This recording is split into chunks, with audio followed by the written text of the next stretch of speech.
तो दोस्तों खेसारी लाल यादव जी का एक बहुत ही बड़ा सैड सॉन्ग आने वाला है। जी हाँ दोस्तों, आपको बता दें कि खेसारी लाल यादव जी का जो आज से कुछ साल पहले एक गाना रिलीज किया गया है, डोली में गोली मार देम 2।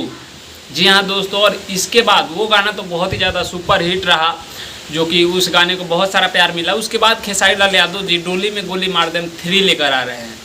दोस्तों आप लोगों को बता दें कि ये गाना शूटिंग हो रहा है और ये गाना आप सभी के बीच में जल्दी देखने को मिलेगा।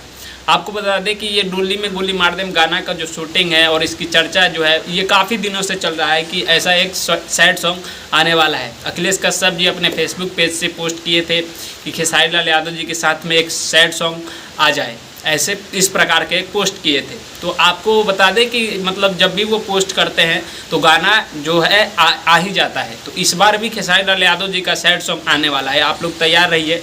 और इस गाने के लिए आप लोग कितना एक्साइटेड है नीचे कमेंट बॉक्स में ज़रूर बताइएगा। लेकिन दोस्तों आपको बता दें कि ये गाना आप सभी के बीच में जल्दी देखने को मिलेगा। बाकी मैं सूरज पासवान, आप हमारे चैनल पर नए हैं तो चैनल को प्लीज़ सब्सक्राइब कर लीजिए। मिलते हैं आप सभी से जल्दी नेक्स्ट वीडियो में, तब तक के लिए जय हिंद, जय भोजपुरी।